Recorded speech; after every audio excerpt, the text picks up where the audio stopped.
The attacker side should have a straight leg because they're going full out to get me.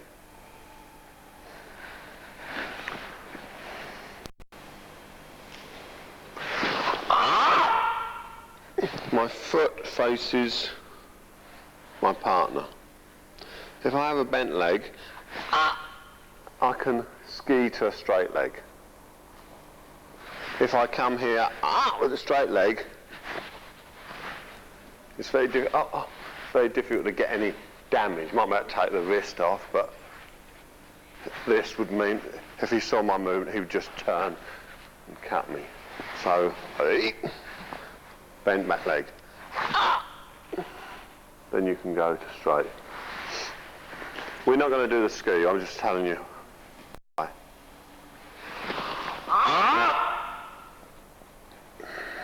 There's two ways you can do it. This foot, what we'll do this morning, and you can do the other foot. Where you bring this one over.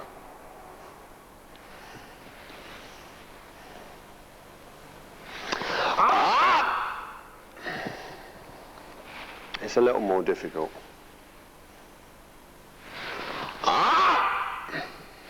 So we'll step off with the left.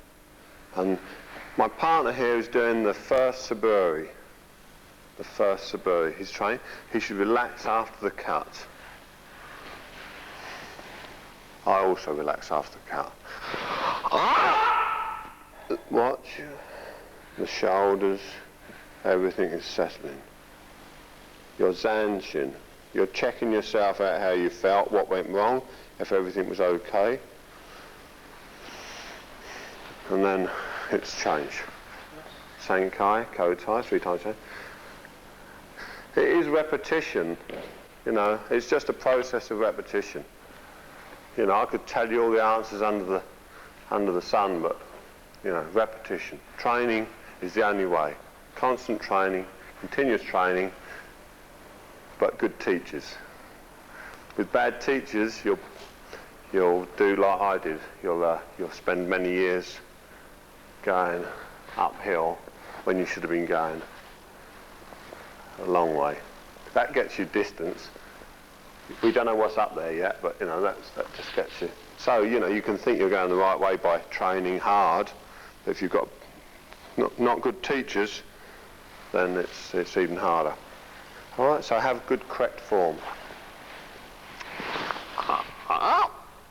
Relax. When I was younger, we used to just go 100 miles an hour. Perhaps there was some goodness in it, I don't know. Okay, same partner now. You keep the same partner in weapons training. Meters, or if you're like me, 12 inches off your shoulder.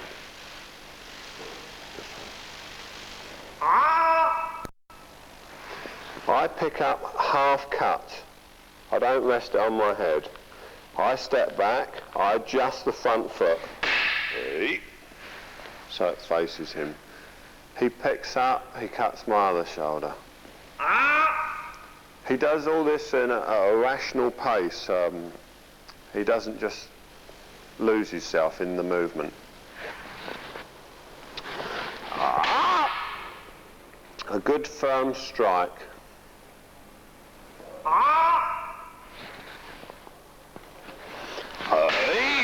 And I don't cut his ken, I cut straight through him. That's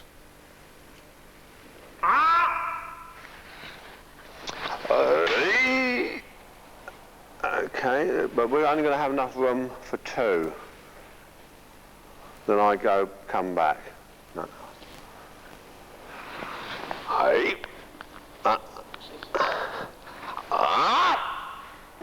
My foot, as the attacker, faces him. So here's a little secret. If you was to step over there, this would happen. But look where my foot's gone. And now it's twisted. This is a typical Aikido posture.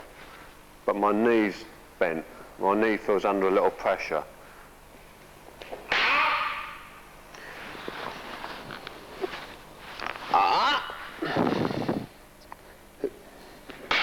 It's not so bad, it's looking down there, the pressure's not so much.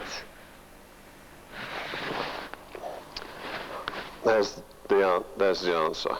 As I'm going through the air, I turn my hip. And now, I'm dead on line with my whole body.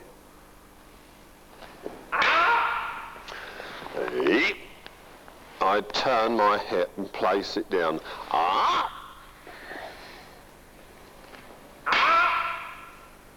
Okay. This would mean, in a real situation, I'd really put pressure on him because I'm on target every time. Just jumping out the way, then turning to cut, makes you always an Indian. You'll never be a chief. But getting this, you're lining up from head to toe. Exactly where you need it. It would seem odd to go like this. Well, it would to me. It means that if I transferred my weight and relaxed, my body would automatically swing round. You should try it sometime. You'll find that when you've got relaxed hips, and it just so happens that I've ended up in Aikido posture. So that means there's no tension on my body. But this way, relax.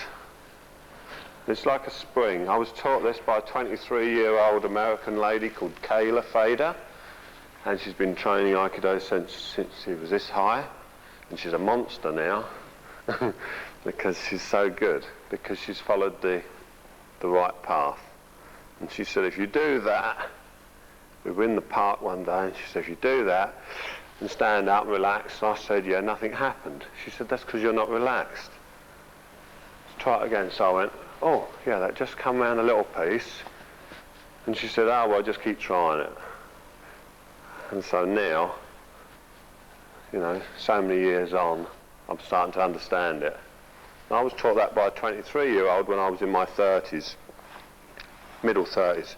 So it proves that everybody can teach you something if they've got a good point to teach you.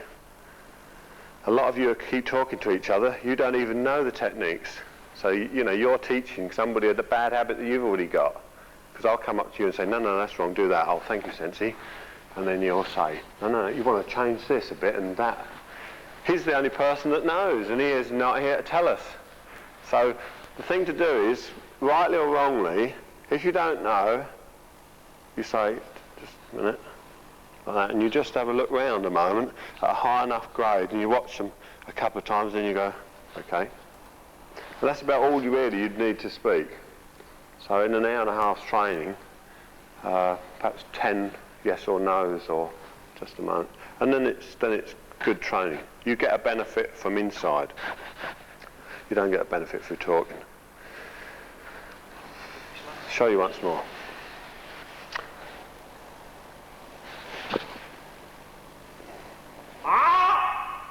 Okay, check his foot out, and then you can tell him off afterwards, Gavin.